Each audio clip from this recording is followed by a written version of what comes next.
She grabbed the cake off the nearest table, turned, and drove it straight into his face. Not a smear, not an accident, a deliberate two-handed shove, frosting and chocolate and everything, right in front of 500 people at the most exclusive fundraising gala in New York City. The room exploded in laughter, and James Warren didn't move, didn't flinch, didn't say a single word. He just stood there, cake dripping down his jaw, his 7-year-old daughter's hand locked inside his, while cameras flashed like lightning. Here's what nobody in that room knew yet. The man they just humiliated was the only reason any of them still had a deal to celebrate. What would you do if someone half your age humiliated you in front of 500 people, just because they thought you didn't matter? The invitation had arrived 3 weeks earlier. It came in a cream envelope so thick it felt like it had been cut from a wall. No return address, just the gold-embossed seal of the Hamilton Foundation for Economic Progress. And James Warren's name printed in letters so clean and precise they looked like they'd been pressed by hand. His daughter Lily had found it on the kitchen table before he did. "Daddy," she'd called out from the kitchen, holding it up in both hands the way she held things she considered valuable, like birthday cards and drawings she was proud of. "Somebody sent you a fancy letter." James had taken it from her, turned it over, read the front. He said nothing for a long moment. Then he set it back down on the table and went to finish washing the dishes. Lily watched him. She was 7 years old, but she had her mother's eyes, blue and patient, the kind that waited for you to say the thing you were thinking instead of the thing you were going to say. "Are you going?" she asked. "I don't know yet. Is it important?" James dried his hands on a dish towel and looked at his daughter. "It's a fundraiser. Rich people standing around telling each other how generous they are. So why did they invite you?" He folded the towel carefully and set it on the counter. "Because sometimes, baby girl, the person financing the party doesn't get to skip it." James Warren was 43 years old. He lived in a 3-bedroom house in Queens, the kind of neighborhood that didn't make real estate listings, where people knew each other's names, where older women sat on porches in the evening, where kids still played in the street until the lights came on. He drove a Honda Accord with 112,000 miles on it and a crack in the passenger side mirror he kept meaning to fix. He wore the same 5 dress shirts in rotation during the week, each one pressed the night before. He packed Lily's lunch every morning, peanut butter and jelly on whole wheat, an apple, and a small note she never admitted to reading but kept folded in her jacket pocket. He did not look like what he was. What he was the controlling silent partner behind Stone Capital Group, a private investment firm that had spent the last 11 years quietly acquiring distressed assets, restructuring failing companies, and turning them into something that worked. No press releases, no Forbes profiles, no social media presence beyond a company page, nobody updated. James had built it that way deliberately. He'd learned early that visible wealth in a man invited a specific kind of attention, and it wasn't the kind that helped you close deals. So he stayed quiet. He stayed patient, and he let the work speak. The work right now was speaking to the tune of $700 million. The Hamilton-Stone Meridian partnership had been 18 months in the making. On paper, it was a joint infrastructure development agreement, ports, logistics corridors, energy grid modernization across 4 southeastern states. The kind of investment that didn't make headlines because it wasn't glamorous, but that would quietly reshape the economic architecture of an entire region for the next 30 years. Robert Hamilton had come to James, not the other way around. Hamilton Industries had the political connections, the land holdings, the name recognition that opened government doors. But they'd burned through 2 previous capital partners, and their financing was overextended. They needed a lifeline, and they needed it to look like a partnership rather than a rescue. James had the capital. He had the structure. He had the patience. He also had a morality clause written into the contract, something his attorney David Martinez had pushed for and James had approved without much debate. It wasn't unusual. It wasn't aggressive. It was simply a provision stating that conduct damaging to the reputational foundation of the partnership by either party, their representatives, or immediate family constituted grounds for review and termination. Standard language, the kind nobody ever thinks they'll need. James hadn't thought about that clause in 4 months. He would be thinking about it in approximately 3 hours. But what that room didn't know? This man they laughed at had just spent 18 months keeping their $700 million deal alive. His father had been an electrician, worked union jobs across Pennsylvania for 32 years, came home every night smelling like copper wire and plaster dust, hands rough enough to rasp when he ruffled James's hair.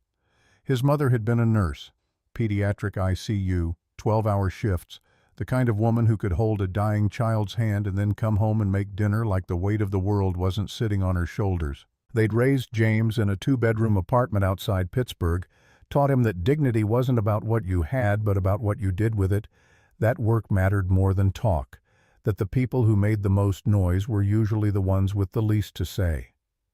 James had gotten a scholarship to Penn State, worked 2 jobs to cover what the scholarship didn't, graduated with a degree in finance and an MBA he'd earned at night while working 60-hour weeks at a regional investment firm. He'd built Stone Capital from the ground up, no trust fund, no family money, no shortcuts. Just 20 years of showing up early, staying late, and doing the work nobody else wanted to do until the work became something nobody else could do. And now he was standing in his kitchen on a Friday evening, staring at an invitation to a gala he didn't want to attend, from people who didn't know his name, for a partnership that was supposed to be the crowning achievement of everything he'd spent 2 decades building.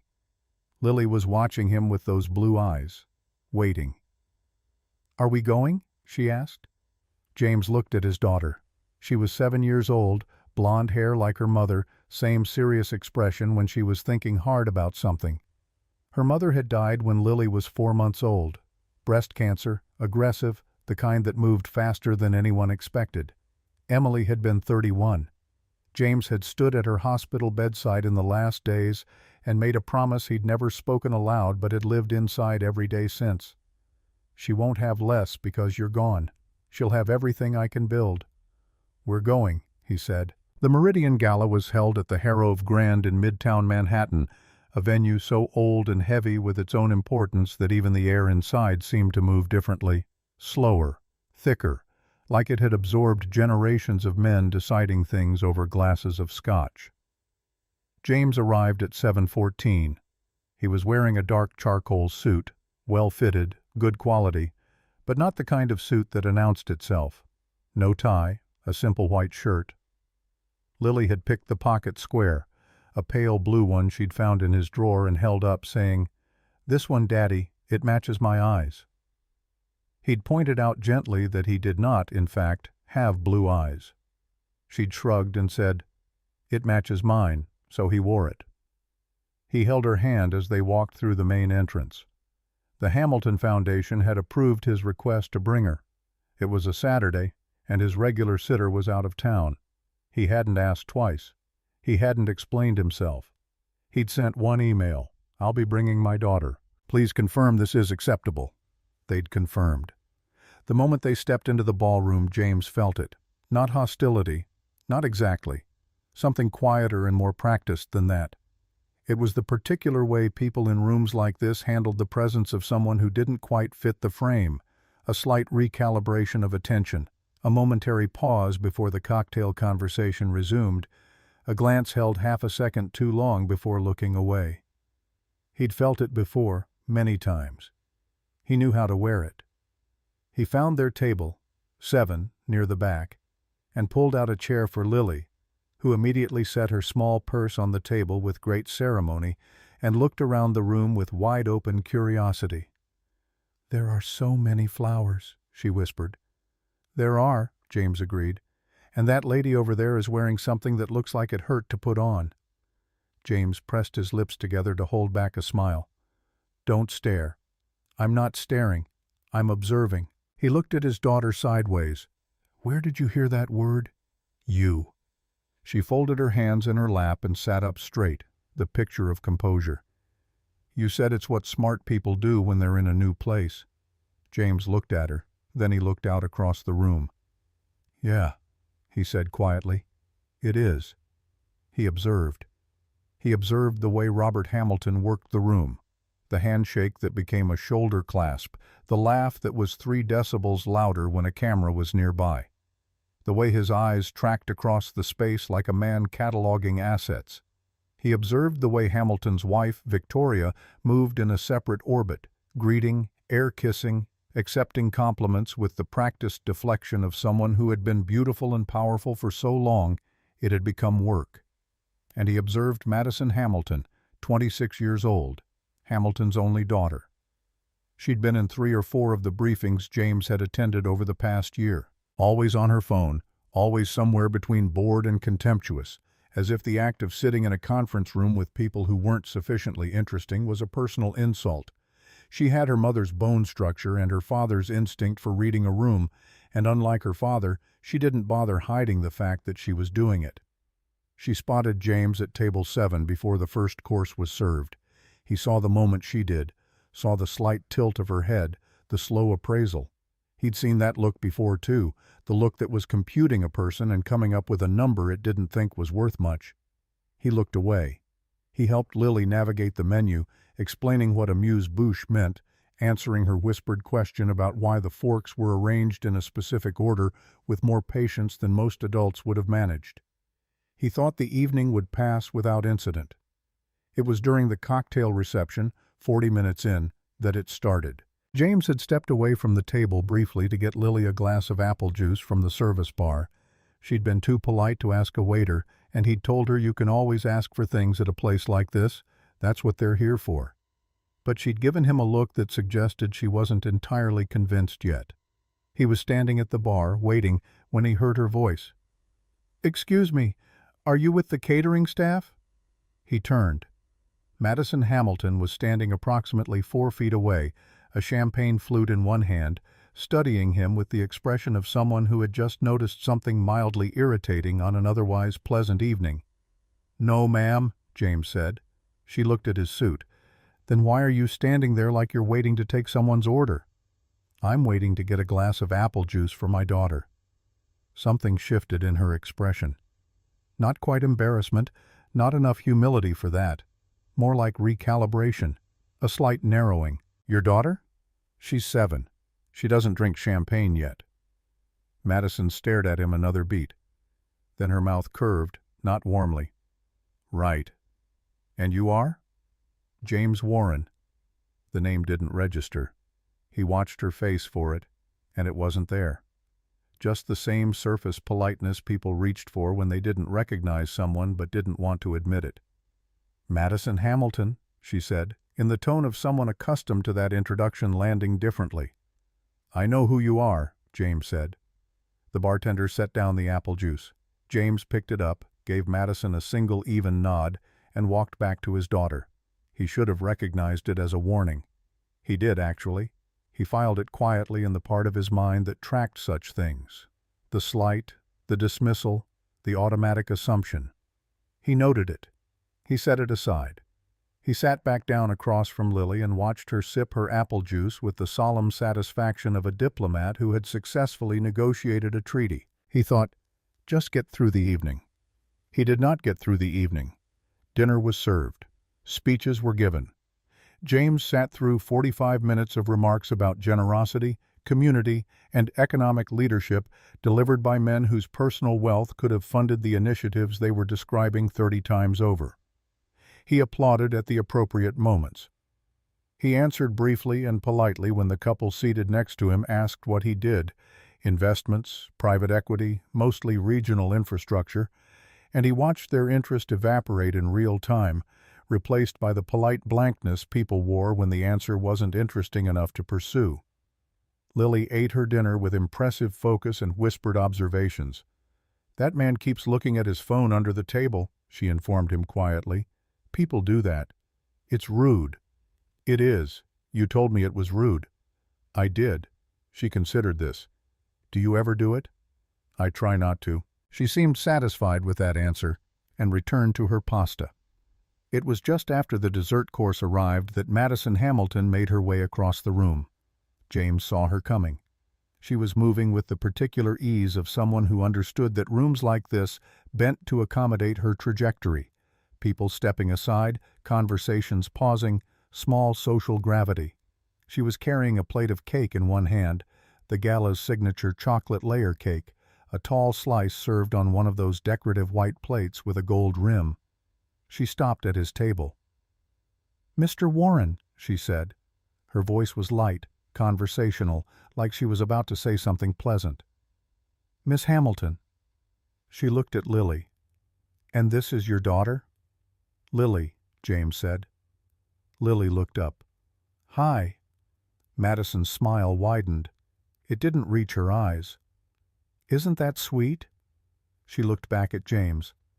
"I was just telling some people about you. I said, there's a man here tonight who I genuinely cannot figure out. You know what I mean? Like, what exactly are you doing here?" The question hung in the air around them. The conversation at nearby tables had softened, people tuning in the way people did when they sensed something about to happen. James looked at her steadily. "I was invited." "Right. But—" She tilted her head, performing confusion. "By whom?" "Because I spoke to my father's coordinator and nobody on staff had a record of—" "I'm not staff," James said. His voice was quiet, level. "My name is on the contract." Something flashed across her face, too quick to read. And then the smile came back, harder this time. "Right. The contract." She said it the way people said words they didn't believe. "Listen, I don't know what my father's people told you, but maybe this isn't really the right—" "Madison." It was Lily. Both adults looked at her.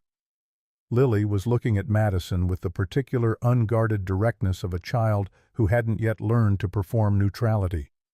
"You're being mean to my dad," Lily said. No heat, just a statement of observable fact. There was a beat of silence, and then the room, or the small radius of it that was listening, laughed. Not at Madison, at Lily. That soft, condescending laughter adults aim at children who have said something cute and accidentally true. Madison laughed too, but hers had a different edge. "Oh, she's adorable." Someone at the adjacent table said it again. "She's adorable." Madison looked back at James, and something in her expression had changed, sharpened, like the laugh had given her permission. "Do it again," she said softly.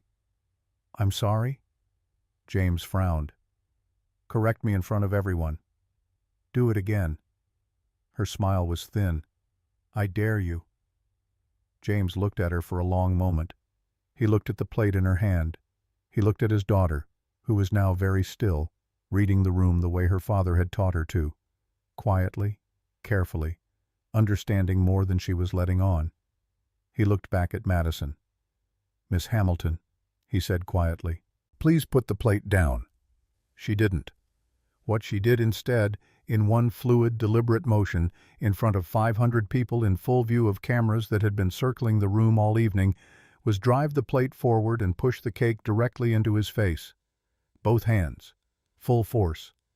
The room exploded. Gasps, then laughter. Someone, more than one someone, actually cheered. Lily made a sound that wasn't quite a word. James didn't move. He sat there, frosting across his cheek, his jaw, a smear of chocolate cake on his shirt collar, and he did not move. He did not raise his voice. He did not reach up to wipe his face.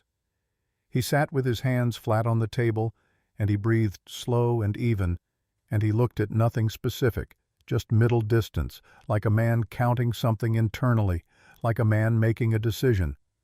Madison was laughing. People around her were laughing. Someone was taking a photo. He could see the flash, feel it. "Oh my God," someone said. And it was hard to tell if it was horror or delight. Lily was the one who moved first. She reached across the table, picked up her own cloth napkin, white, ironed, the kind they fold into shapes at restaurants like this, and held it out to her father. Her hand was perfectly steady. James looked at the napkin, then he looked at his daughter's face. Her jaw was set. Her eyes were wet, but she wasn't crying. She was doing the thing she'd watched her father do her whole life.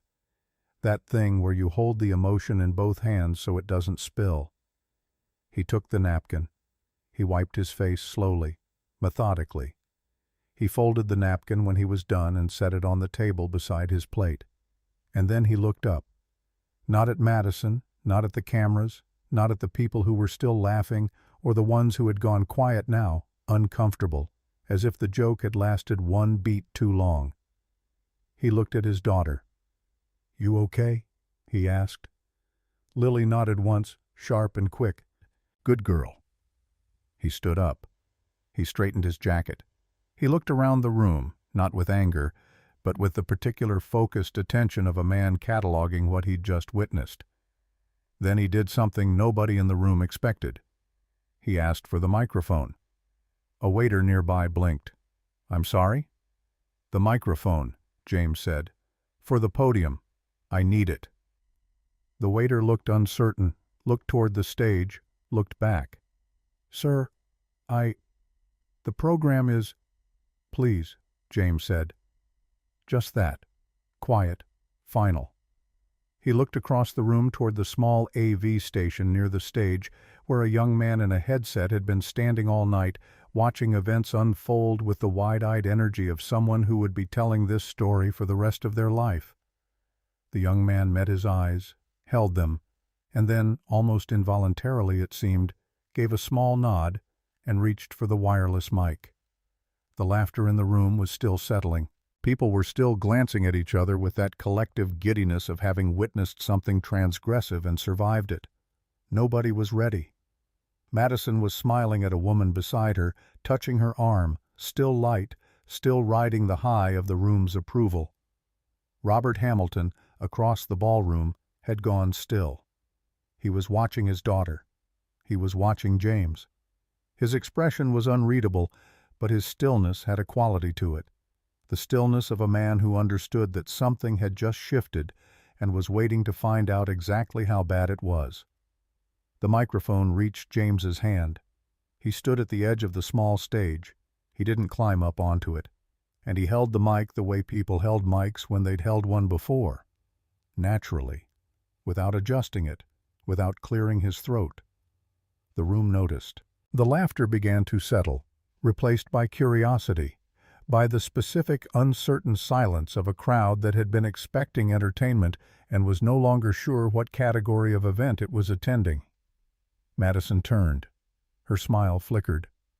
Lily sat at table 7, her hands folded, watching her father. James looked out across the room. He didn't look nervous. He didn't look angry. He looked, if anything, more settled than he had all evening. And then he began to speak. "I want to start by thanking the Hamilton Foundation for tonight." His voice through the speakers was even. Warm. Even. A few people exchanged glances. Someone near the back laughed softly, nervous energy. The laughter of a person who wasn't sure yet what kind of room this was. This is a beautiful room. And the work the foundation funds, the scholarships, the community development grants, the workforce programs, that work is real. And it matters. I've read the reports. I've seen the numbers. He paused. I've also written a significant portion of the checks.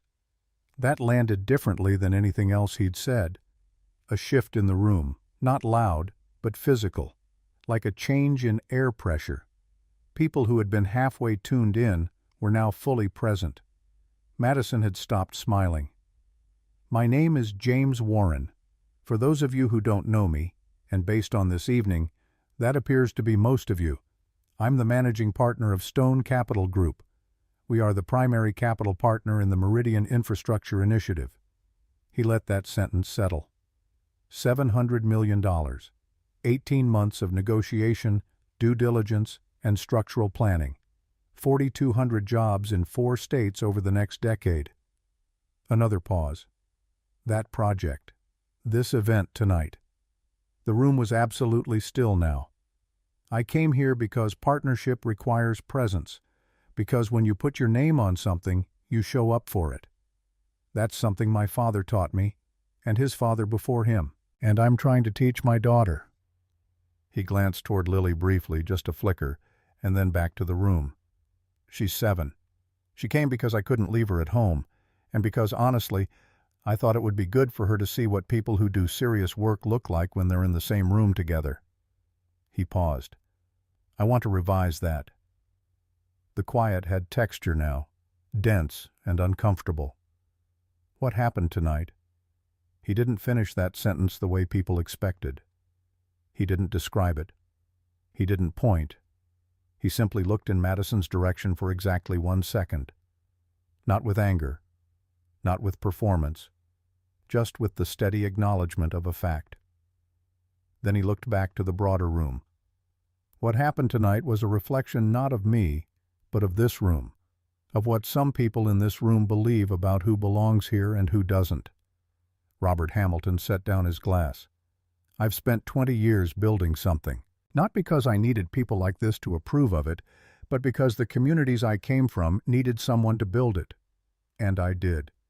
Quietly, without press releases, without the kind of events where you name buildings after yourself. He tilted his head slightly. No offense. Someone, it was impossible to tell who, let out a short, sharp exhale that was almost a laugh. Real laughter, not the kind from before. Our partnership agreement includes a morality clause. Section 14, paragraph 3. I'm not going to read the whole thing to you tonight because it's 11 pages, and I think we'd all like to get home. A beat. But the relevant language is this. Conduct that materially damages the reputational or operational integrity of the partnership, whether by a principal party, an authorized representative, or an immediate family member of a principal, constitutes grounds for review and, at the discretion of the managing partner, termination. He reached into the inside pocket of his jacket, slowly. He produced a single folded document and held it up, not opened, not displayed dramatically, just held so the room could see it existed. I've already signed it. The deal is terminated. The gasp that moved through the room was audible. It started at the front tables and rolled backward like a wave.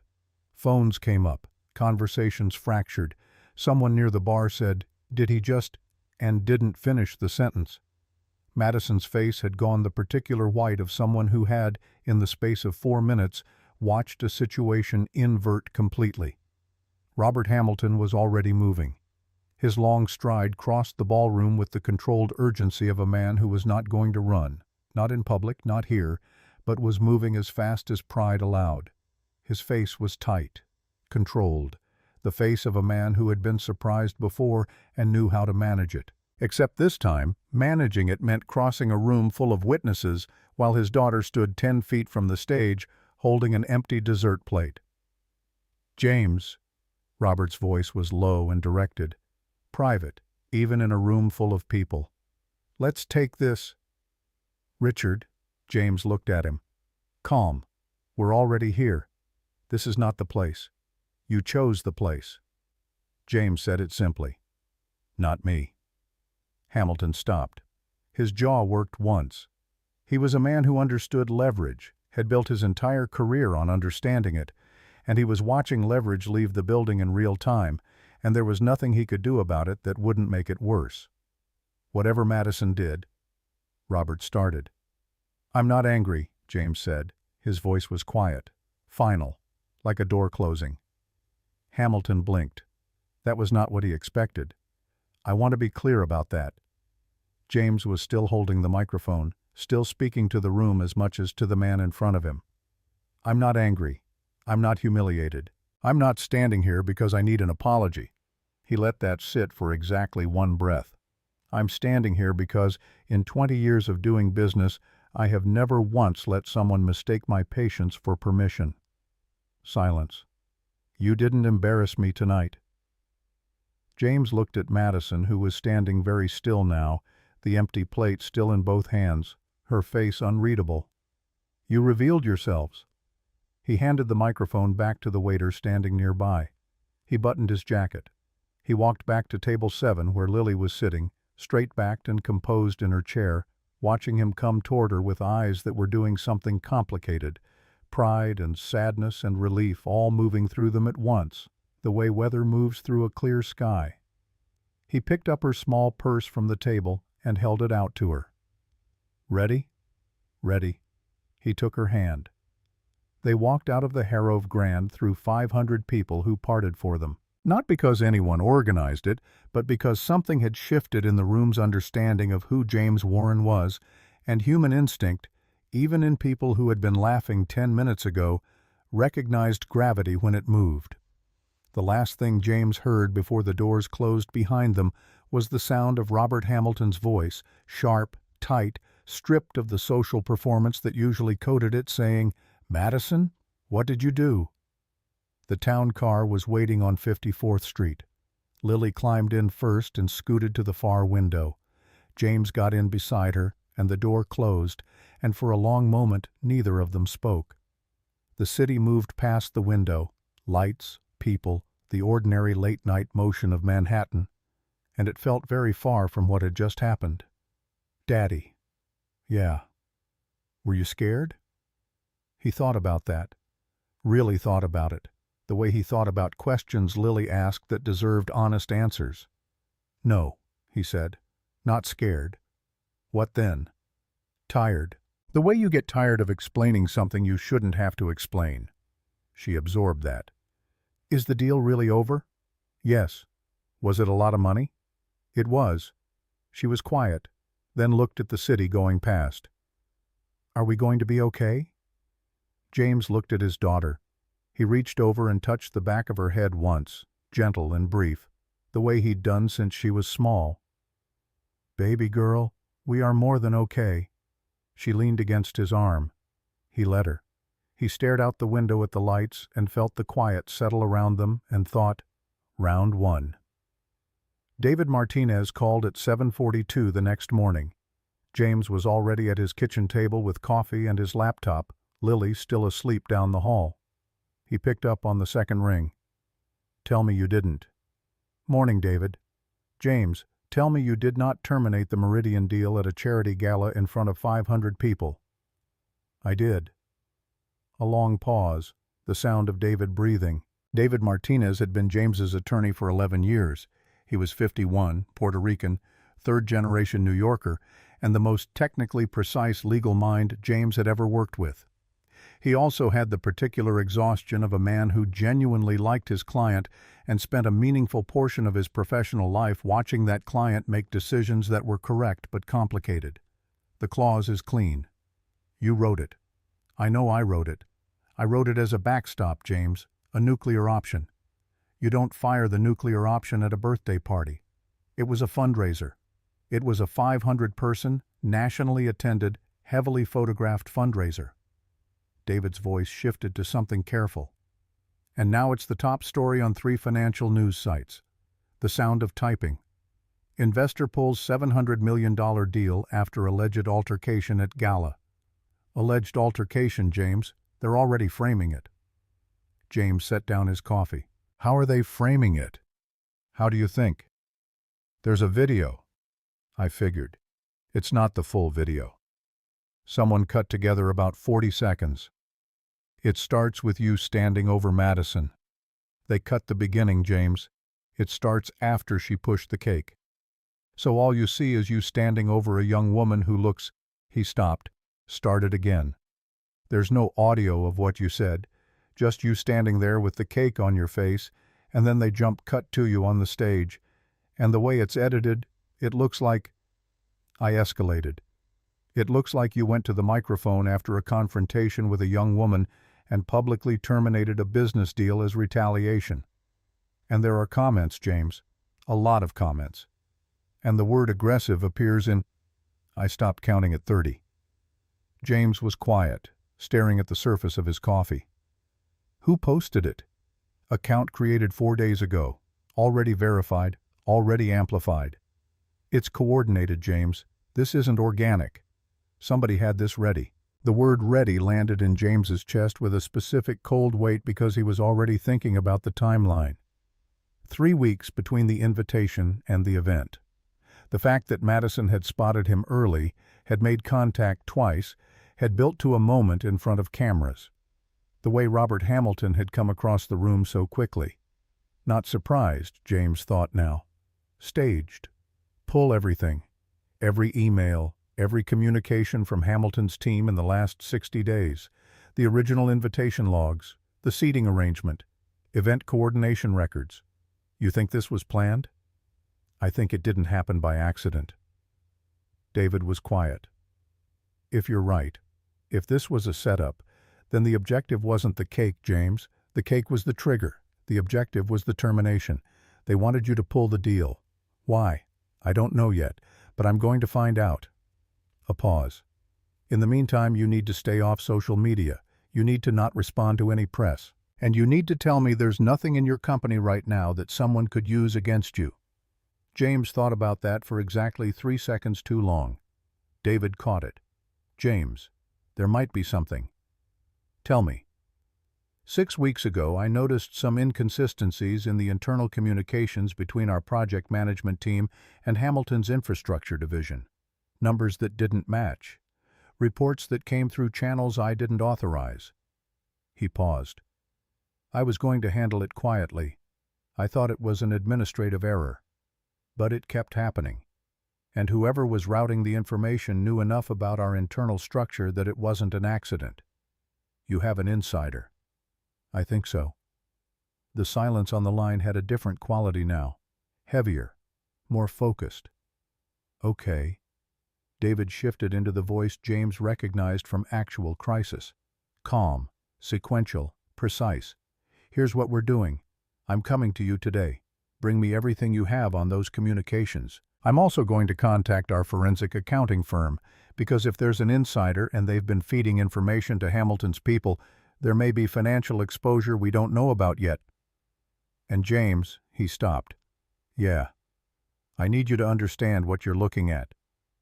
If this was planned, if they set up the humiliation to trigger the termination, and the termination was the goal, then they needed that contract voided for a reason. $700 million in capital doesn't walk away from a deal like this without creating a vacuum. Somebody was positioned to fill it. James sat at his kitchen table in the morning quiet of his house and let that land. They wanted the deal dead so they could step in with their own capital. On their terms. Without me. And without your morality clause. And without your structural protections. And without a man at the head of the table who... David stopped himself. Say it. Without a man at the table who didn't come from money and didn't need their approval to build something real. Down the hall, James heard the sound of Lily's feet on the floor. She was up, padding toward the bathroom, doing her slow morning routine of brushing her teeth, and then standing in the doorway announcing that she was not hungry, even though she was always hungry. David, I need the unedited footage from last night. The event had a contracted AV company. Get me the name. Already on it. I need the original seating chart. Specifically, who placed Lily and me at table 7. James, that's going to require... I know what it requires. Get it anyway. Another pause. You're not going to stay quiet about this, are you? It wasn't really a question. David had known James long enough to understand the difference between James being patient and James being still. Patience was something he extended to situations that might resolve themselves. Stillness was what he looked like when he had already decided how something was going to end. No, I'm not. He hung up, set the phone on the table, stared at the surface of his coffee for a long moment. Then Lily appeared in the kitchen doorway in her pajamas, hair loose, announcing with great conviction that she was not hungry and also could she have pancakes. James stood up. Blueberry or plain? Blueberry. She climbed into her chair. Daddy. Yeah. Are people being mean about you online? He paused with his hand on the cabinet door, looked at her over his shoulder.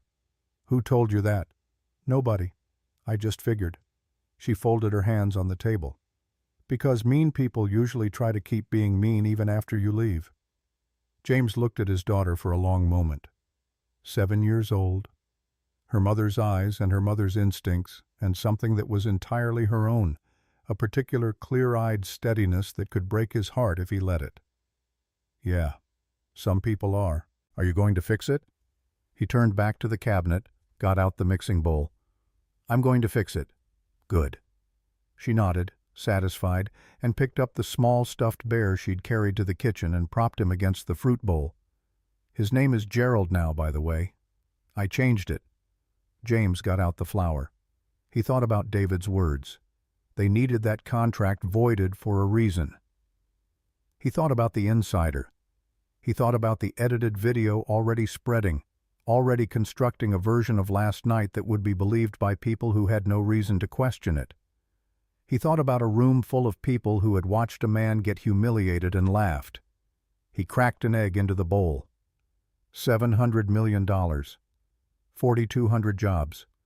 A network of manipulation he hadn't fully mapped yet. He thought they picked the wrong man to set up. He thought, let them think they won.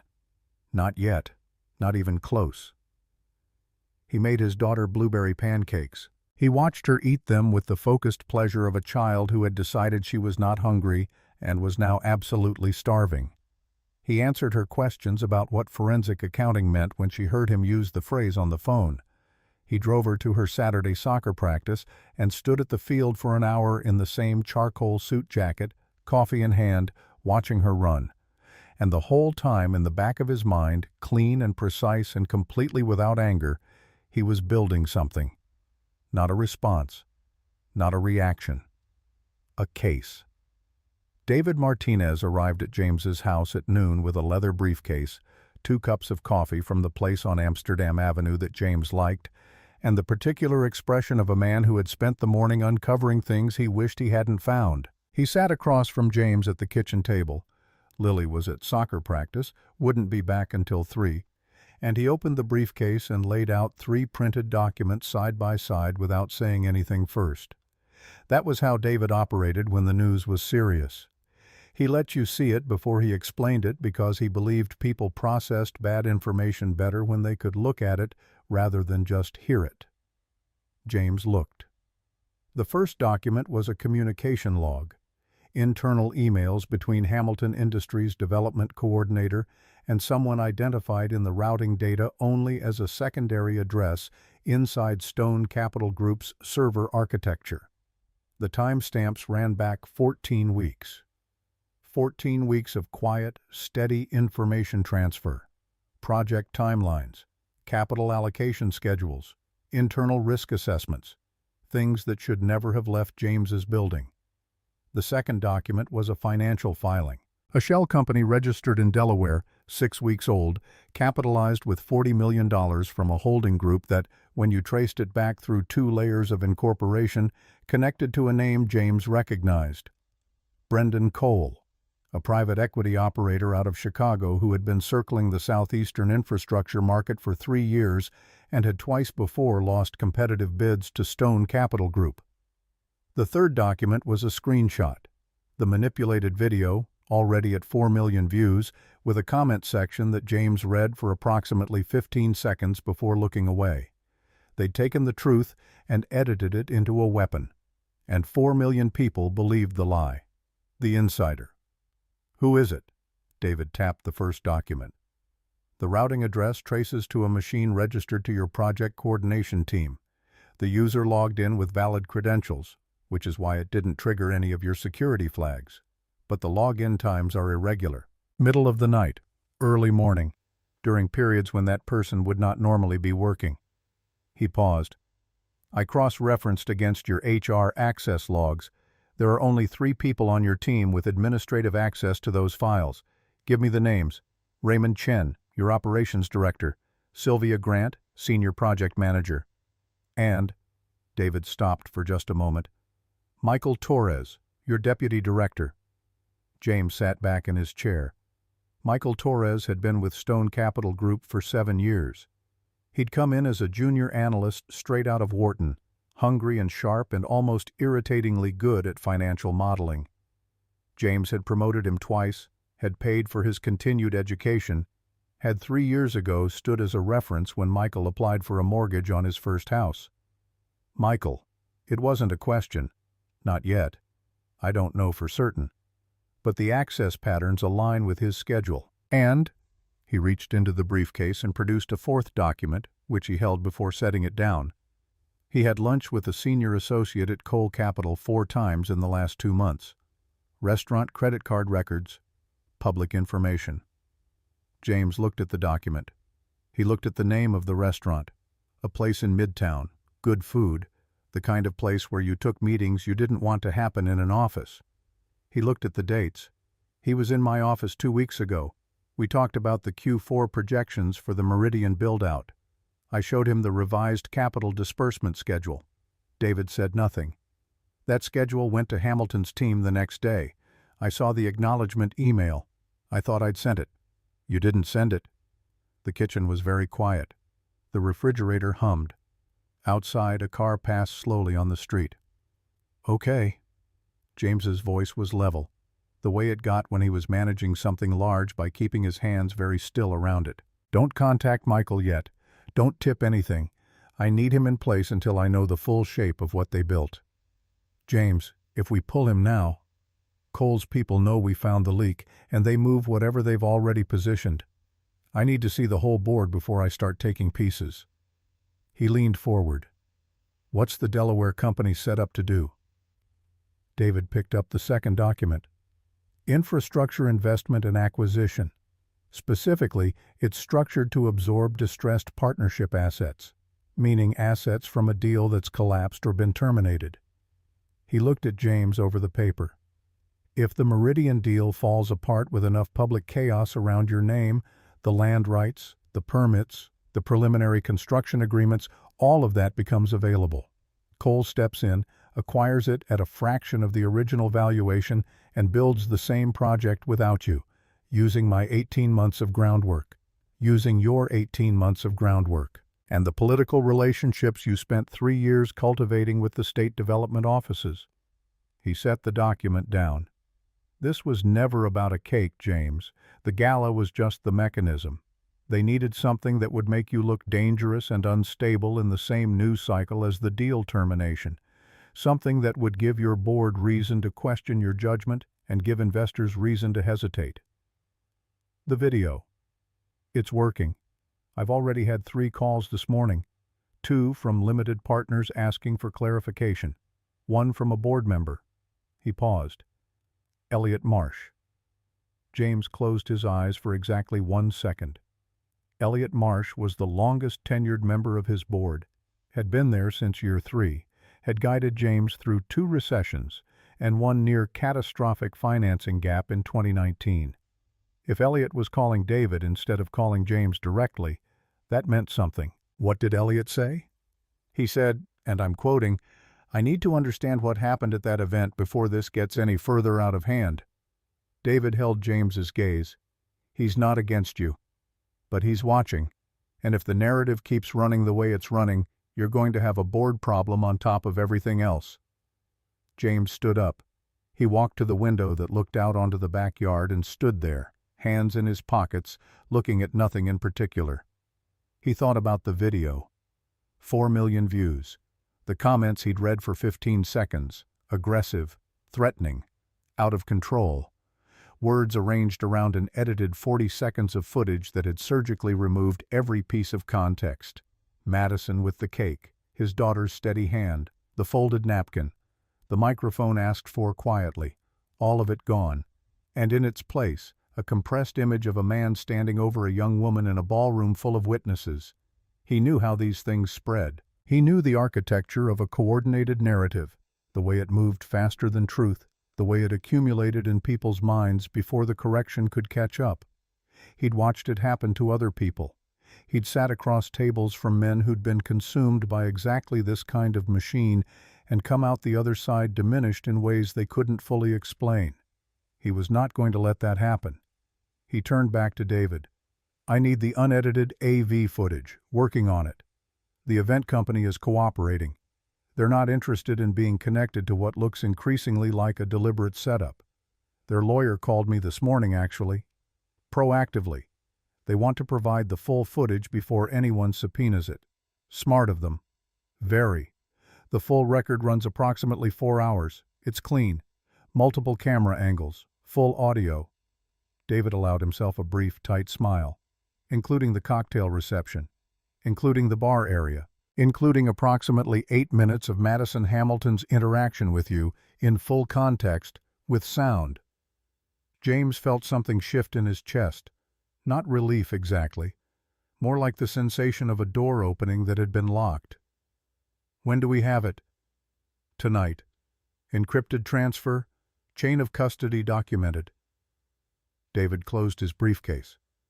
James, I have to ask you something. and I need you to answer me straight. Go ahead. Is there anything in your company's conduct over the last 18 months that could be used against you? Not the leak, not Michael, your conduct, your decisions?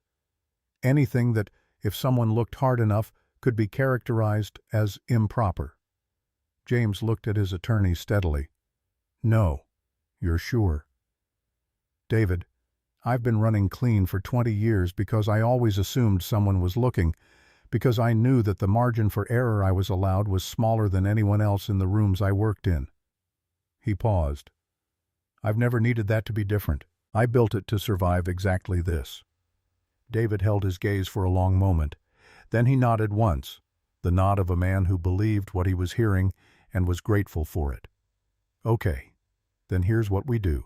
They worked for 2.5 hours at that kitchen table, mapping it out, not responding to the video, not yet, not pulling Michael, not yet, requesting an emergency board briefing, not to defend himself, but to present evidence, contacting the 2 limited partners who had called David and asking for 48 hours before any decisions were made, identifying the specific journalists who had run the story first and tracing where the initial tip had come from. And one more thing. I want to call a meeting, not the board, the state development offices, the 4 commissioners we've been working with on the Meridian permits. David frowned. Why? Because those relationships are mine, not Hamilton's, not Cole's. I built them. If someone is planning to step into the vacuum left by this deal falling apart, the first thing they need is access to those commissioners. And I want those commissioners to hear from me directly before anyone else gets to them with a different story. David thought about it. That's a good move. It's the right move. James picked up the financial filing. Cole's Delaware Shell Company, newly capitalized, positioned like a vulture above a carcass that wasn't dead yet. They built this whole thing on the assumption that I would react, that I'd either explode publicly or collapse quietly. He set the document down. They got neither. David picked up his briefcase. I'll have the footage tonight. Board briefing. Can you do Monday morning? Monday morning. David stood and then paused. There was something in his posture that James recognized, the hesitation of a man who had something to say that wasn't legal advice. Say it. David looked at him. Michael's been with you 7 years. Yeah, that's going to hurt. James was quiet. I know. Not the business part. The other part. I know, David. His voice was quiet, but not brittle, the kind of quiet that came from already having held something and set it down. I know. David left. James stood in his kitchen for a long moment after the door closed, and then he did something he rarely let himself do in the middle of a crisis. He sat down. Just sat. Let the weight of it press on him for exactly as long as he decided to allow it. Michael Torres. 7 years. The mortgage reference letter James had written in an afternoon without being asked twice because Michael was good and loyal and deserved it, or had seemed to. He thought about the 14 weeks of communication logs. 14 weeks of sitting across tables from James, having lunch, taking calls, nodding in meetings, and the whole time routing information out of the building to people who were building a mechanism to destroy everything James had made. He didn't feel anger. That would come later, probably. What he felt right now was something older and more familiar, the particular sorrow of a man who had spent his life learning not to be surprised by betrayal and had never quite managed to stop being hurt by it. He let himself feel it for exactly 5 minutes. Then he picked up his phone and called Elliot Marsh. Elliot answered on the first ring. James. Elliot, I know you've been trying to reach me. I wasn't trying to pressure you, son. The board is nervous. Some of the limited partners have been calling me directly. I know. I'm calling a full briefing for Monday morning. I need you to hold the room until then. A pause. Elliot Marsh was 68 years old, had spent 30 years in private equity before joining James's board, and had what James thought of as the rarest quality in a person with power, the ability to distinguish between noise and signal even when the noise was very loud. What are you going to show us Monday? The whole picture, not my side of it. The whole thing. Evidence, documentation, the leak, the shell company, the edited footage, the timeline, all of it. You have all of that? I will by Monday. Another pause. Longer this time. James, I've been watching you for 12 years. You know that? I know. And I have never... Elliot stopped. Started again. I've been in rooms where men with half your ability got twice the benefit of the doubt.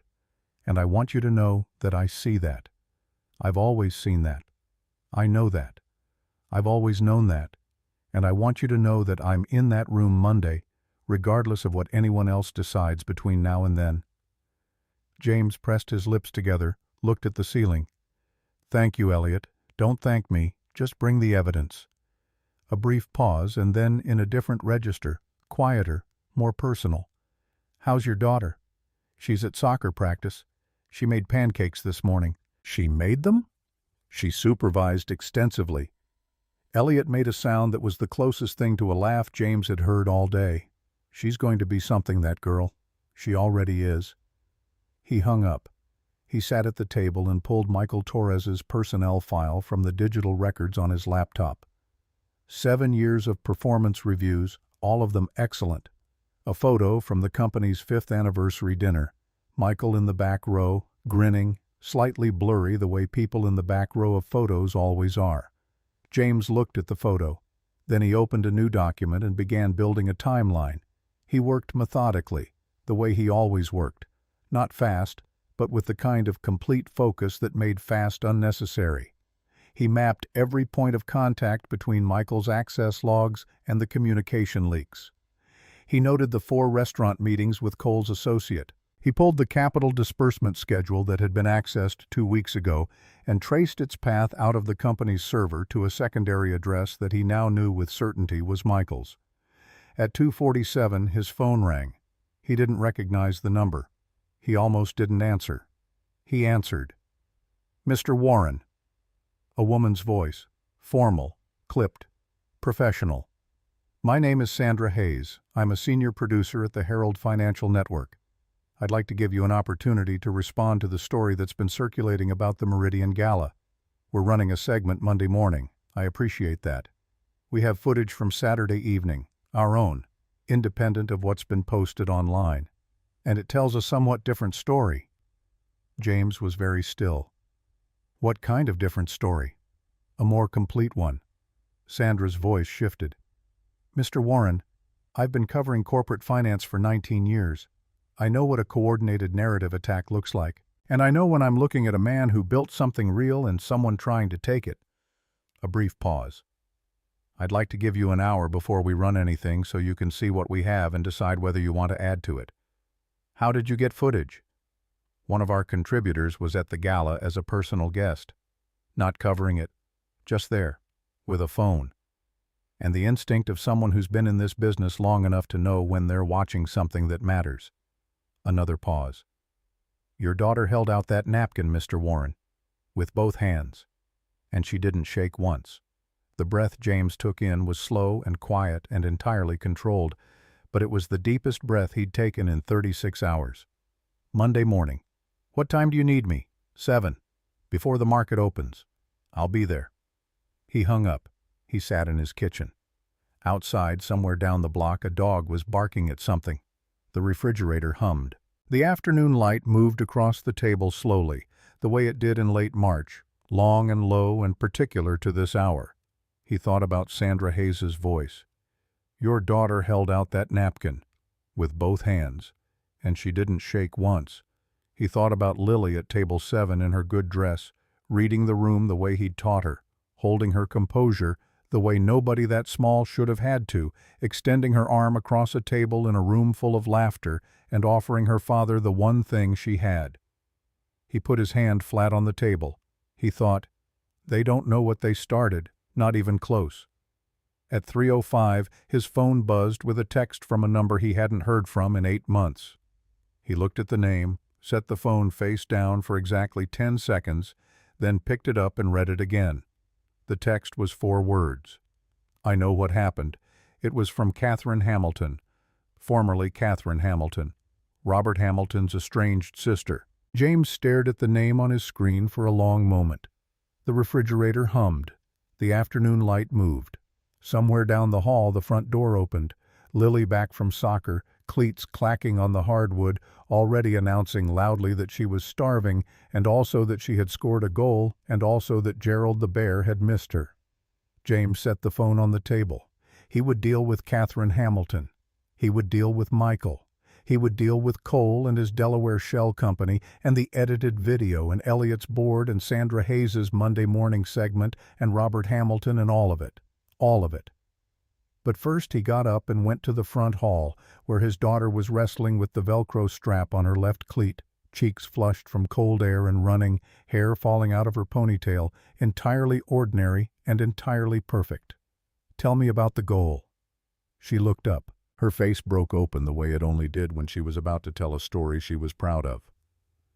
"Okay, so," she began. "First of all, it was from really far away." He sat down on the bottom stair and listened. "What do you do when someone you trusted betrays you? How do you handle it without bitterness?" He texted Catherine Hamilton back that evening after Lily was in bed and the house had settled into its particular nighttime quiet. He kept it simple. "When and where?" She responded in under a minute, which told him she'd been waiting. "Tomorrow morning. Not your office. Not anywhere public. I'll send an address." He set the phone down and went back to his laptop and the timeline he'd been building. But a part of his mind stayed on those 4 words she'd sent. "I know what happened. Not I heard what happened. Not I saw the video." The specificity of it mattered. Catherine Hamilton had removed herself from her family's orbit 8 years ago, quietly, without public explanation, in the way that people leave situations they can't talk about publicly. James had met her twice, both times in professional contexts, both times briefly.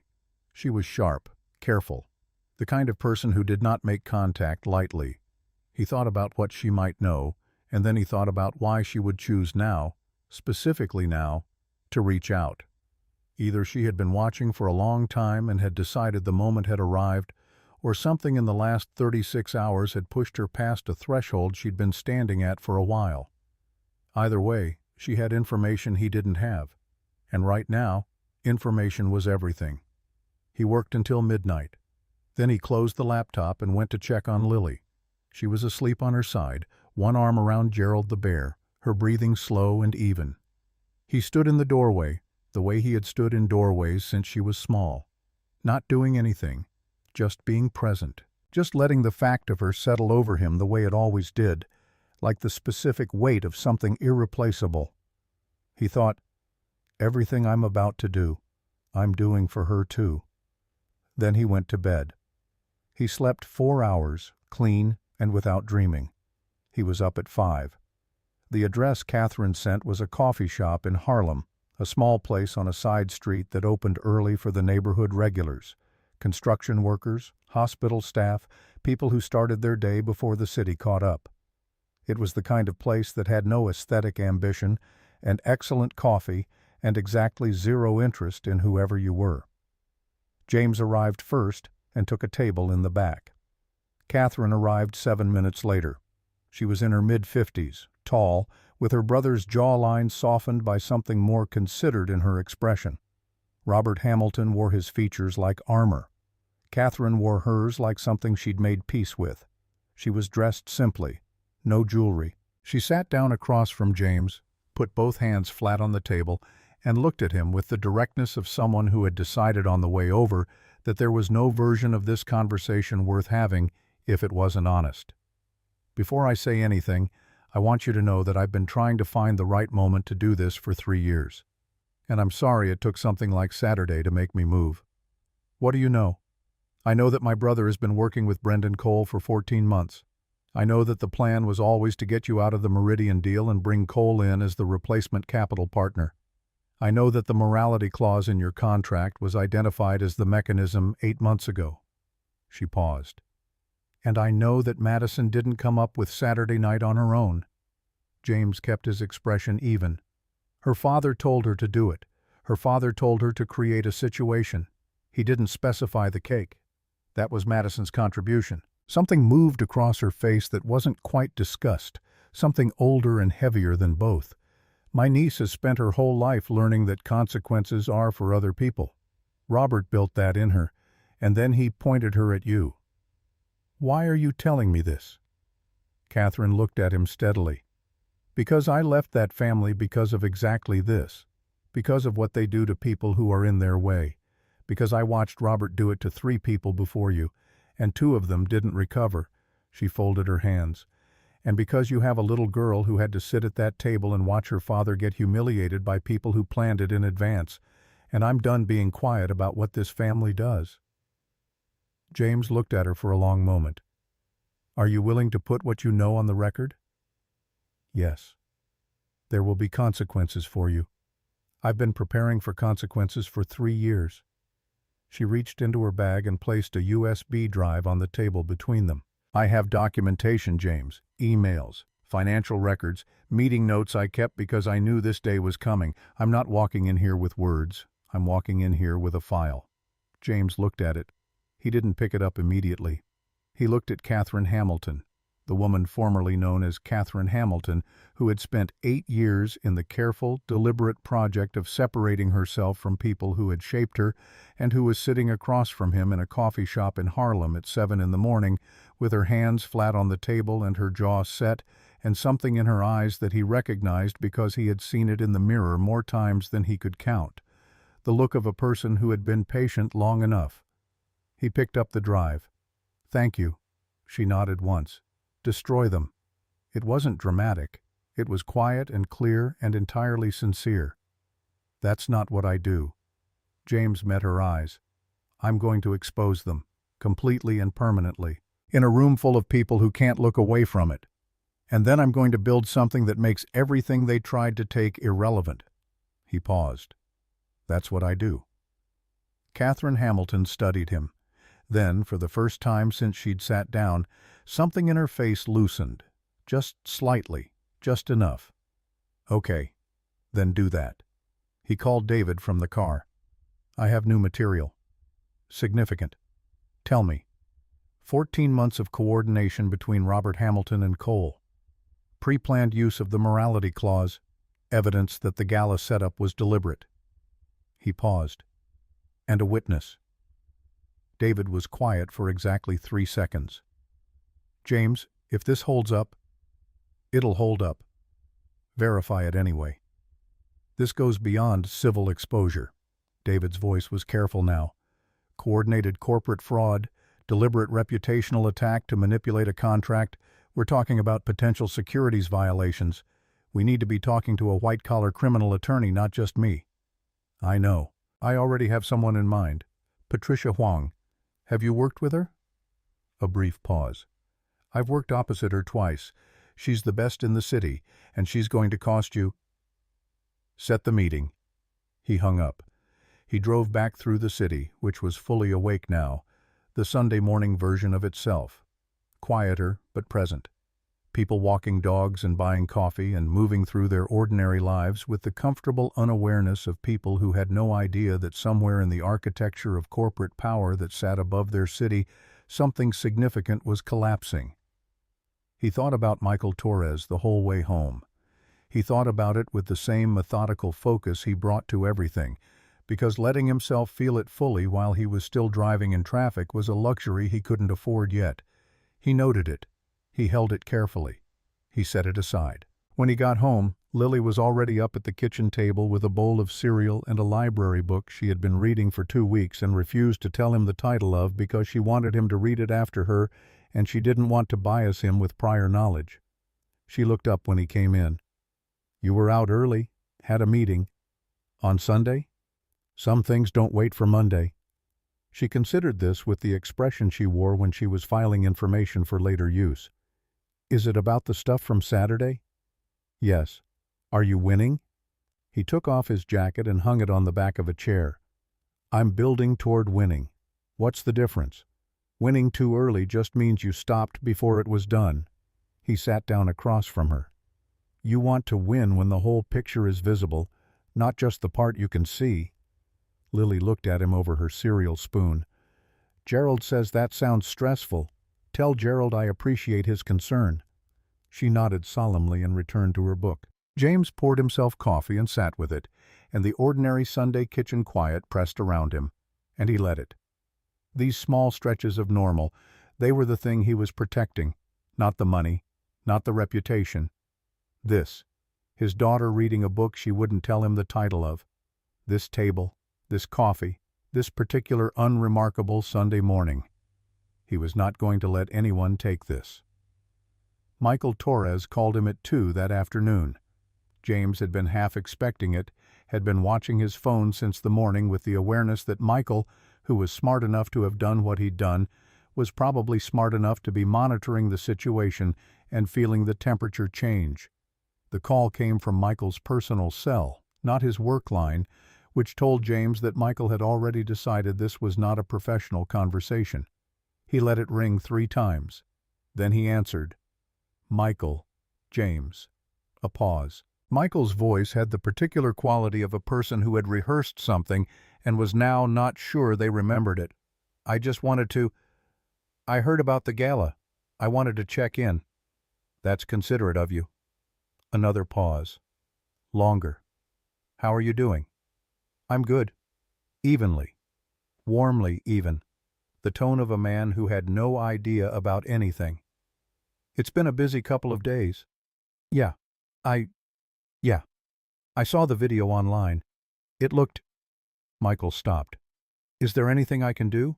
For the board meeting?" And there it was. The board meeting.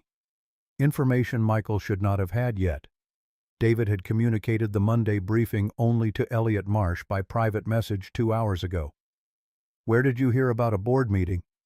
The silence on Michael's end lasted exactly 1 second too long. "Someone on the team mentioned it. I might be misremembering." "Right." James let that sit for half a beat. "Listen, Michael, I appreciate the call. Why don't you come in Monday morning? We'll talk." "Sure, absolutely. What time?" 9. "My office." The board briefing was at 8. Michael would arrive to find a different kind of meeting than the one he expected. "Sounds good." Michael's voice had the carefully calibrated normalcy of a man working very hard to sound like himself. "I'll see you then." James hung up.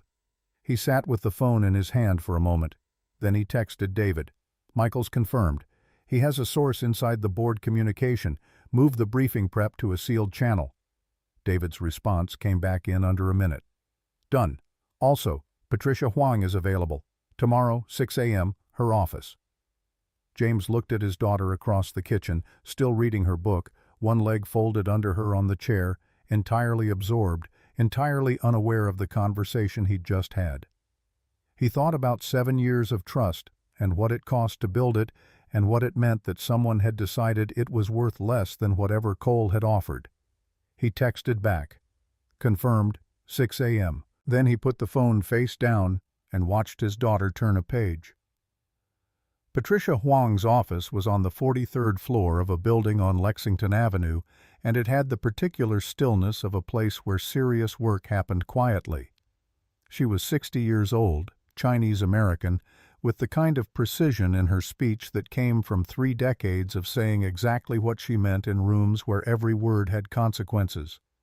She read through the material James and David brought her in 45 minutes of silence, broken only by the occasional turn of a page and 2 brief questions about document provenance. When she finished, she set the folder down and looked at James directly. "You understand what you have here?" It wasn't a question. "Tell me what you see." "I see a coordinated multi-party scheme to use manufactured reputational damage to trigger a contractual termination and transfer approximately $700 million in infrastructure positioning to a competing entity." She ticked off points on her fingers. "I see evidence of corporate espionage through an insider asset. I see deliberate media manipulation through the distribution of selectively edited video content. And I see enough of a paper trail to support federal investigation under securities fraud and wire fraud statutes." She paused. "If your witness's documentation is what you say it is, you're not just looking at civil liability, you're looking at criminal exposure for Hamilton, potentially for Cole, and for your insider. Michael Torres, your deputy director." Patricia's voice was even.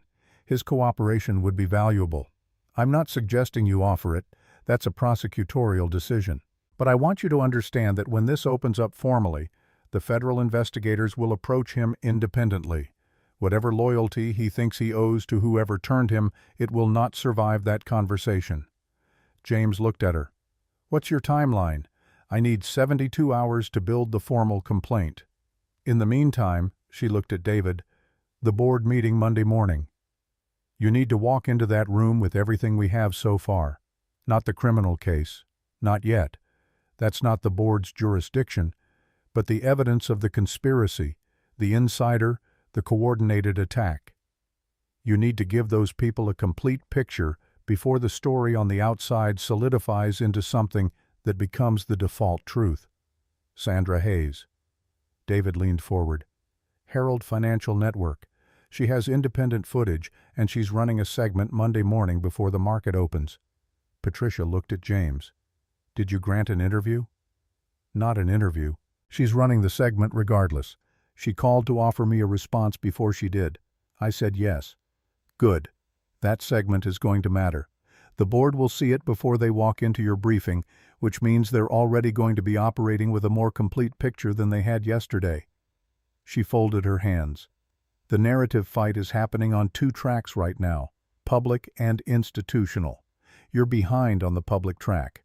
The segment helps, but the institutional track is where your actual survival is decided, and you need to walk into that board meeting like a man who has already won. Because people read certainty. I know." She looked at him. "You're not nervous?" "No." "Good. Because the kind of people who built this are counting on you being reactive, emotional. They need you to look the way they've described you." She picked up her pen. "Don't give them anything to work with." James almost smiled. "Ms. Huang, I've been not giving people what they expected for 20 years. Patricia looked at him, and brief, controlled, a small thing. The corner of her mouth moved. "Then let's make sure this is the last time anyone tries." He was back at his house by 9 that evening. He sat in Lily's room after she was asleep and did something he rarely gave himself permission to do in the middle of a crisis. He thought about her mother. Not Victoria Hamilton. Emily. The woman who had loved James at 28 with the particular fearless love of someone who had not yet learned to protect herself from it, and who had died of an aggressive cancer at 31, leaving behind a 4-month-old daughter and a man who had stood at the graveside in the January cold and made a silent promise he had never articulated aloud but had lived inside every day since. "She won't have less because you're gone. She'll have everything I can build." He sat in the quiet of Lily's room and listened to her breathe and thought about the promise, about what everything meant, about the fact that what had started as a fundraiser gala and a woman driving cake into his face had somehow become the clearest test of that promise he'd ever faced. They had come at him with everything: an insider, a media attack, a manufactured narrative, a financial trap. They had used his patience against him, had calculated that a man like James, careful, quiet, unlikely to explode publicly, would swallow the humiliation, absorb the chaos, and eventually yield. They had miscalculated. His phone buzzed. He looked at it. A text from David. A V footage received and reviewed. "It's clean, James. All of it. The full cocktail reception. Madison approaching the bar. The conversation. Both interactions. The cake. Lily and the napkin. All of it." Then a second text. "And the security footage from the entrance, which shows Robert Hamilton and his event coordinator looking directly at your table approximately 4 minutes before Madison approached, with a phone call between them time-stamped 60 seconds prior." James read it twice, then he looked at his daughter sleeping. He typed back, "Send everything to Patricia. Thank you." He put the phone in his pocket. He sat in the quiet of the room for another minute, listening to Lily breathe, watching the rise and fall of her small chest in the dim light. Then he stood up, pulled her blanket up slightly where it had slipped, and left the door open the way she liked it. He went to his office, and he worked through most of the night. Not frantic, not desperate, but with the focused, unhurried energy of a man who understood exactly what he was doing and why, and what it was going to cost, and had decided that the cost was right. He built the presentation for the board. He reviewed Patricia's preliminary framework. He drafted the key points he would make to Sandra Hayes at 7 in the morning before the market opened, choosing every word with the care of a man who understood that some sentences, once spoken publicly, became permanent. At 3 in the morning, he made himself a cup of tea and stood at the kitchen window and looked out at the street and thought about tomorrow. He thought about Robert Hamilton, who was somewhere in this city right now, probably not sleeping well, probably managing his own version of crisis, probably convinced he still had enough control of the situation to redirect it. He thought about Cole and the Delaware Shell Company, positioned and waiting, teeth showing. He thought about Michael Torres and whatever story Michael was telling himself about why he'd done what he'd done, and how that story was going to collapse the moment he walked into James's office at 9 and understood what the meeting actually was. He thought about Madison Hamilton, who had picked up a plate of cake in front of 500 people and believed completely and without hesitation that there would be no consequence, because nothing in her 26 years had told her that a man like James Warren was anything other than a problem that could be removed. He stood at the window with his tea, and he thought about all of it, and he felt underneath the exhaustion, underneath the clarity, underneath the building pressure of everything that was about to happen, a deep and steady warmth that he recognized as the feeling of being right. Not righteous, not vindicated, just right. He had built something real. He had brought his daughter to a dinner and held her hand and stood at a microphone and spoken the truth in a room that expected him to stay quiet. He had gone home and made blueberry pancakes. He had listened to a story about a soccer goal from really far away, and now he was about to walk into Monday morning with everything. The city outside was dark and alive and indifferent. A taxi moved slowly on the empty street. Someone walked a dog. A light came on in a window across the way. James finished his tea. He rinsed the cup. He dried it. He set it back in the cabinet. Monday was 6 hours away. He was ready. Sandra Hayes was already at the Herald Financial Network studio when James arrived at 6:47, 13 minutes early because he was always early, and because he had learned a long time ago that the person who arrives first controls the room before anyone else realizes there's a room to control. She met him at the elevator. A tall woman in her 50s with close-cropped natural hair and reading glasses pushed up on her forehead and the particular energy of someone who had been working since 4 in the morning and considered that a normal Tuesday. She extended her hand and shook his with the firm, direct grip of someone who respected time and expected it reciprocated. James Warren. Sandra Hayes. Coffee? Please. She walked him back through the studio, past the anchor desks and the production floor, still buzzing with the particular controlled chaos of a financial news morning, to a smaller conference room off the main corridor. She closed the door. She sat across from him and opened a laptop and turned it to face him. I want you to see what we have before we talk about anything else. The footage ran 7 minutes. It was shot from an angle James hadn't anticipated, slightly elevated, from somewhere near the venue's second-tier gallery, the kind of angle that captured the full sweep of the cocktail reception area below. The quality was good. Good enough. He watched himself at the bar. He watched Madison approach. He heard the conversation, his own voice level and clear. I'm not staff. I'm waiting to get a glass of apple juice for my daughter. And then Madison's voice, the lightness in it, the performance of confusion that wasn't confusion at all. He watched himself walk away. He watched Madison watch him go, and then turn to say something to a woman beside her. And then both of them looked toward table 7, and something in the way they looked, the angle, the calculation, was visible in this footage in a way it hadn't been in anything he'd seen before. Then the dinner. Then the approach. The full interaction at the table. Lily. You're being mean to my dad. Her clear 7-year-old voice, the room laughing. Madison's expression shifting. The cake. All of it. And then Lily reaching across the table, holding out the napkin with both hands. James watched his daughter's face on that screen.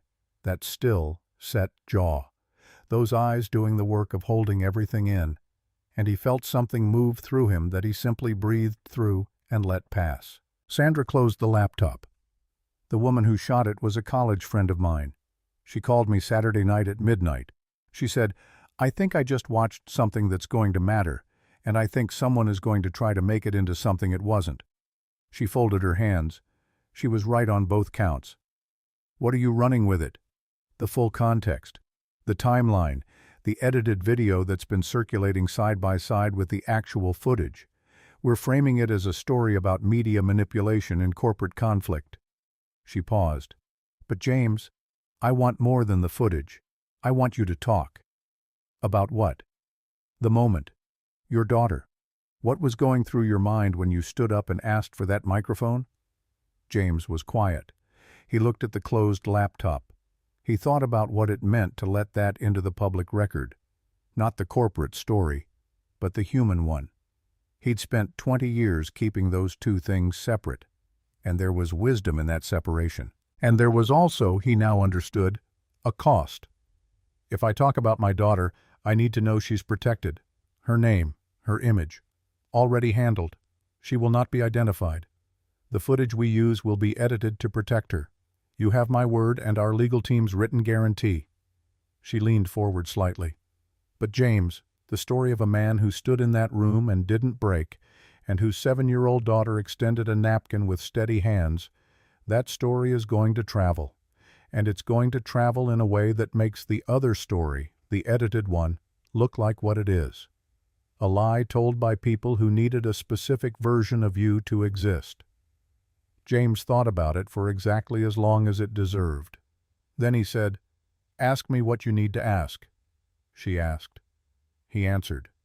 He was honest and specific and careful, not guarded, because guarded was visible, and he wanted to be visible. He wanted people to see exactly what he was and exactly what had been done. But measured. He did not perform emotion. He did not sensationalize. He spoke about Lily the way he spoke about her in every context, as the clearest evidence he had that the thing he was building was worth building. When Sandra asked near the end, "What do you want people to take from this?" James looked at her. That patience isn't weakness. That the man who doesn't react isn't the man who doesn't notice. He's the man who's in control. He paused. And that sometimes the person in the simplest suit in the room is the person holding the whole thing together. The segment ran at 7:43, 18 minutes before the market opened. James watched it from the car on his phone, parked outside his building. David Martinez in the passenger seat with his own phone out, monitoring the response in real time. Sandra's team had done exactly what she said they would. The edited video, the full footage side by side, the timestamps, the context. Her narration was precise and unsparing. She named the coordinated amplification. She named the newly created social media accounts. She described the pattern of a manufactured narrative with the clinical specificity of someone who had seen it done before and was done being polite about it. And then she ran the clip of James speaking, not the full interview, just 2 minutes, clean and direct. Patience isn't weakness. The man who doesn't react isn't the man who doesn't notice. He's in control. David looked up from his phone. It's moving. Fast. Good fast or bad fast? Very good fast. He scrolled. The comments. He looked up. James, the comments are the opposite of Saturday. James put his phone in his pocket. Board meeting in 12 minutes. Let's go. The boardroom of Stone Capital Group was on the 22nd floor and had 8 chairs and a long table and windows that looked east toward a sky that had come up clear and sharp and cold. 7 of the 8 chairs were filled when James walked in. Elliot Marsh was on the far end, hands folded, expression unreadable and steady. 3 other longtime board members, Margaret Cole, Thomas Adeyemi, and Soo-Yun Park, were present. 2 newer members James had added in the last 3 years, Victor Raines and Janet Chu, sat together on one side. The 8th chair, to James's left, was occupied by David Martinez. James stood at the head of the table. He did not sit. Thank you all for being here early. I'm going to be direct, and I'm going to be complete. When I'm done, I'll take every question. I ask that you hold them until then." He presented for 40 minutes. Not a defense. A presentation of facts, documented, sourced, and sequenced with the precision of a man who understood that the truth, when it was this complete and this clean, did not require advocacy. It simply required witness. He laid out the timeline of Hamilton and Cole's coordination. The Delaware Shell Company. The 14 weeks of communication logs from Michael Torres's access points, the security footage from the gala entrance, Robert Hamilton on his phone 60 seconds before his daughter approached the bar, the full unedited AV footage, Catherine Hamilton's documentation, Patricia Huang's preliminary framework for federal complaint. He did not editorialize. He did not express anger. He moved from document to document the way a builder moves from beam to beam, methodically, without flourish, constructing something that would hold weight. When he finished, the room was silent for a long moment. Then, Margaret Cole, 64 years old, former federal prosecutor, the board member whose judgment James trusted most in moments of legal complexity, looked at him. "When does Patricia file?" 72 hours, pending final review, the insider. Thomas Adeyemi leaned forward carefully. "Michael Torres is walking into this building in," he checked his watch, "50 minutes. Yes. What's your plan?" "HR is already in my office. David will be present. Michael will be presented with the evidence and given the opportunity to cooperate fully with the federal investigation in exchange for a formal separation agreement." He looked around the table. "I'm not interested in punishment for its own sake. I'm interested in the complete picture. If Michael's cooperation gives us additional documentation on Cole's coordination, that serves the case." Victor Raines leaned forward. "What's the board's position on the terminated contract?" $700 million. The Meridian deal was terminated on legitimate contractual grounds. That termination stands. However, James reached into the folder in front of him and produced a single document. "I spent Friday and Saturday night making calls. I have preliminary conversations with 2 alternative capital partners who have reviewed the Meridian structure and expressed serious interest. Both are clean, both are well capitalized, and neither of them has any connection to Cole or Hamilton." He set the document on the table. "The project is not dead. The project is being rebuilt on a cleaner foundation." A pause. Elliot Marsh, who had not spoken yet, looked at James from the far end of the table with the expression of a man absorbing something large. "You did all of this since Saturday night?" "Yes." "While managing everything else?" "Yes." Elliot looked at him for a long moment. Then he looked around the table. "Does anyone have a reason we shouldn't ratify James's handling of this and proceed with full board support for the federal complaint and the new partnership discussions?" Silence. Then Margaret Cole. "Seconded." Thomas Adeyemi nodded. Victor Raines sat back and let out a long breath. "I'm in." Janet Chu. "Unanimous from me." Suyan Park simply raised her hand. Elliot looked back at James. "You have the board, son. All of it. Go finish it." Michael Torres arrived at 9 exactly. James heard the elevator, heard his footsteps in the hallway, a sound he had heard every working day for 7 years and would never hear the same way again. And then Michael appeared in the doorway of James's office and stopped. He saw David at the table. He saw the HR director, Christine Wallace, sitting to one side. He saw the folder on the desk, and he saw James standing, not behind the desk but beside it, in the particular stance of a man who was not pretending this was an ordinary meeting.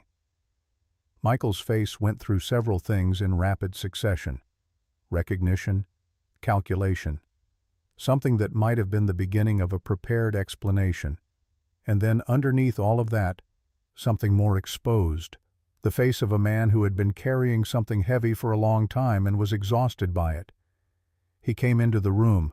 He sat down because there was nothing else to do. "Michael. James." His voice was thin. "Don't." James's voice was quiet. Not harshly, just with finality. "Don't start with an explanation. Start with the truth." Michael looked at the folder on the desk. He looked at James. His jaw worked once. They approached me 14 months ago. Alcott's people. They said the Meridian deal was going to collapse anyway, that you were overextended, that the structure wasn't going to hold. They made it sound like—" He stopped. "They made it sound like you were protecting yourself, getting out ahead of something, and when the deal didn't collapse on its own—" Michael was quiet. "They needed to create the collapse, and they needed you inside to make it work." Michael looked at his hands. "I didn't know about Saturday, the gala. I didn't know what they were going to do." He looked up. "I need you to believe that." James looked at him for a long moment. Michael Torres at 32. A man who had sat across this desk 100 times, who had worked late nights beside James on deals that mattered, who had stood in James's kitchen once at a company dinner and asked sincerely and openly how James had built what he'd built and what it had cost. A man who, when he got the mortgage, had texted James from the closing. "None of this without you. Thank you. I believe you." Michael's eyes went wet. He pressed his lips together hard. "But Michael, you fed them the information that made it possible. Whatever they did with it, you opened the door." He paused. "That has consequences. You know that." "I know." Michael's voice was barely above a whisper. "Christine is going to walk you through the terms of a separation agreement. You'll cooperate fully with the federal investigation. In exchange, we don't seek civil damages against you personally." He paused. "David." David opened the folder and slid it across the desk to Michael. Michael looked at it. He looked at James. "I'm sorry." The word came out stripped of everything except its own meaning. No performance, no rehearsal, just the raw, simple weight of it. James looked at his former deputy director. "I know you are. It wasn't forgiveness, it wasn't absolution, but it was something. The acknowledgement that the sorrow was real, even if it couldn't change what had been done." James had decided somewhere in the 3 a.m. quiet of his kitchen that he would not carry Michael Torres's betrayal like a wound. He would process it, document it, address it properly, and then he would set it down. Holding it would only slow him. He left Michael with David and Christine and walked out of his own office into the hallway and stood there in the ordinary fluorescent light of a Monday morning and breathed. Patricia Huang filed the federal complaint on Wednesday. By Thursday morning, it was in every financial publication in the country. By Friday, the Securities and Exchange Commission had opened a preliminary inquiry. By the following Monday, 2 board members of Hamilton Industries, men who had attended the gala, who had watched Madison smear cake on James's face and laughed along with everyone else, had retained their own counsel and begun what would later be characterized as cooperative discussions with investigators. Brendan Cole's Delaware Shell Company was dissolved within the week. Cole himself retained a criminal defense attorney and went entirely silent. No statements, no interviews, nothing. The kind of silence that lawyers build around clients they're trying to protect from themselves. Robert Hamilton issued a public statement through his PR firm, calling the federal inquiry without merit and expressing confidence in the legal process. It was the kind of statement that said absolutely nothing in extremely expensive language and convinced no one. Madison Hamilton did not issue a statement. She did, however, delete all of her social media accounts, which the internet treated as its own kind of statement. Catherine Hamilton gave a recorded deposition that ran, according to David, nearly 6 hours. She emerged from it looking by all accounts more settled than she had going in, the particular settledness of a person who has finally said the thing they have been holding for years. 2 weeks after the federal complaint was filed, Hamilton Industries held its quarterly shareholders' meeting. It was scheduled, routine, the kind of event that typically passed without much drama. But the security footage from the gala had leaked to media by then. Catherine's doing, James suspected, though she never confirmed it, and the room was different. Robert Hamilton tried to manage it the way he'd managed rooms for 30 years. Control, performance, deflection. It didn't work. Margaret Chen stood up, 62, Asian American, major institutional investor, the kind of woman who had spent 4 decades in finance and had exactly 0 patience for men who thought they could talk their way past documented evidence. "Mr. Hamilton, I watched the full video. I saw your daughter humiliate that man. I saw you on your phone 60 seconds before she did it. And I saw him walk out of that room with his daughter's hand in his." Her voice was level, cold. "He's not the one who should be explaining himself here. You are." The shareholders voted that afternoon to remove Robert Hamilton as CEO pending the outcome of the federal investigation. Victoria Hamilton filed for legal separation the same week. The Meridian Infrastructure Initiative did not die. James spent 3 weeks in intensive negotiations with the 2 alternative capital partners he'd identified over that long Saturday night, and by the first week of April had finalized a new partnership structure that was, in every measurable way, stronger than the original. Better terms, cleaner governance, a morality clause that had been updated at James's direction to be 5 pages longer and considerably more specific. 4,200 jobs, 4 states, 30 years. It held. And James had done one more thing, something he hadn't discussed with anyone except David and Patricia until the contracts were signed and the structure was locked in. He'd embedded a workforce development program directly into the project's operational framework, training pipelines for communities that had been systematically excluded from the kind of infrastructure investment that shaped their own neighborhoods. Education funding tied to the project's revenue, not dependent on donations, not subject to a board's generosity or a family's whim, built in, structural, real, making extraction impossible. On a Saturday morning, 6 weeks after the gala, the city coming into its spring, the air warming, the trees starting to open, James drove Lily to her soccer game and stood at the sideline with a cup of coffee and watched her play. She was fast, had always been fast. But she was getting faster, growing into her stride with the particular unconscious grace of a child who didn't yet know enough to be self-conscious about it. She tracked the ball with her mother's eyes, blue, patient, waiting for the right moment. And when the moment came, she moved into it with complete commitment. No hesitation. The way she did most things. She scored once. She assisted twice. She argued briefly and with great conviction with a referee about a penalty call that she considered objectively incorrect, and then accepted the outcome with a composure that made the parent standing next to James say, "How old is she?" 7. My God, she's going to be something. She already is. After the game, sitting in the car with the heat on against the cool April air, Lily in the back seat with muddy cleats and a juice box, and Gerald the bear, who had accompanied them to every game since she'd renamed him, she said, "Daddy, yeah, is it over? The stuff with the bad people?" James looked at his daughter in the rearview mirror. "The worst of it is over. There's still some legal process to get through, but the part where they were trying to take something from us, that part is done." Lily absorbed this. "Did we win?"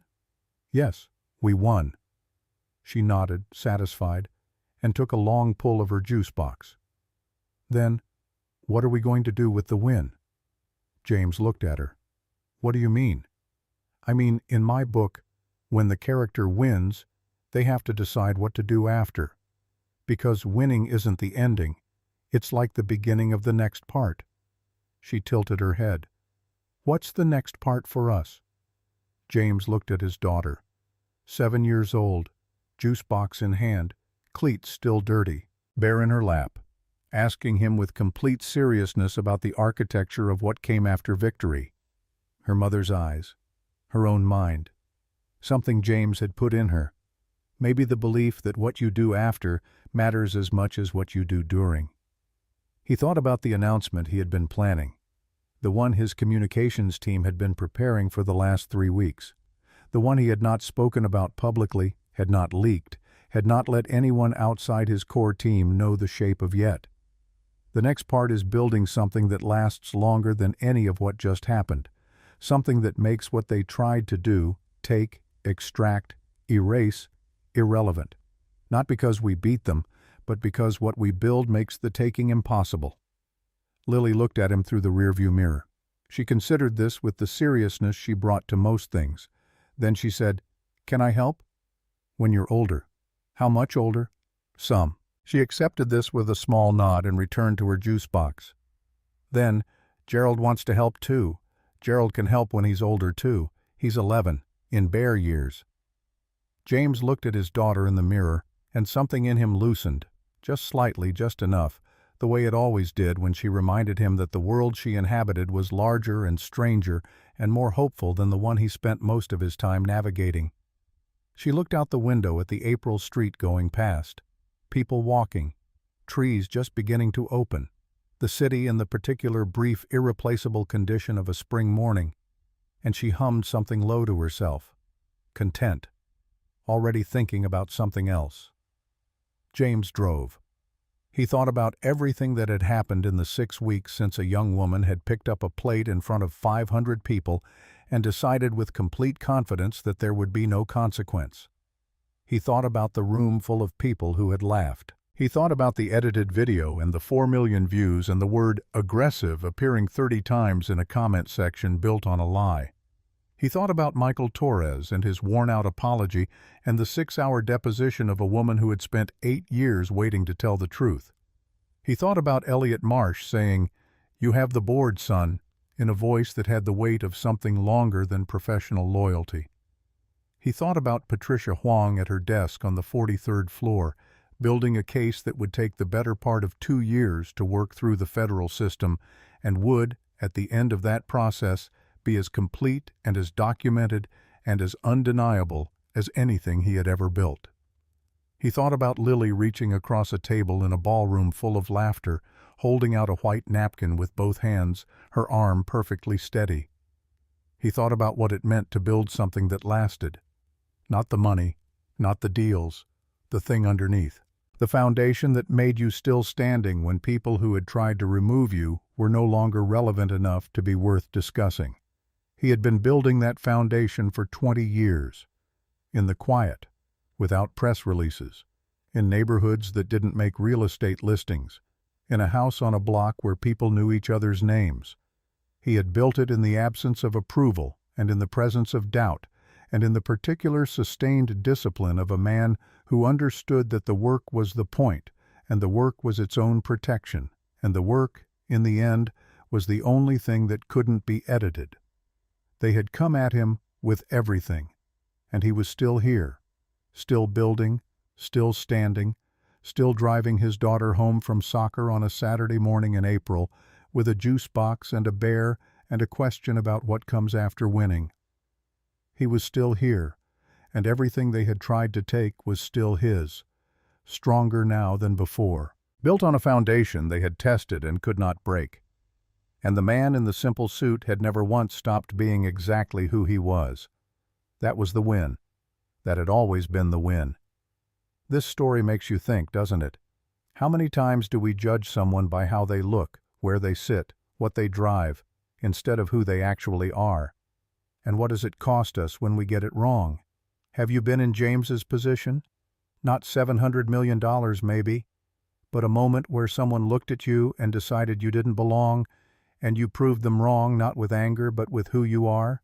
Tell me your story, because I think we've all been underestimated at some point. And the best response? It's not anger. It's not even words. It's building something they can't ignore. Share your story below.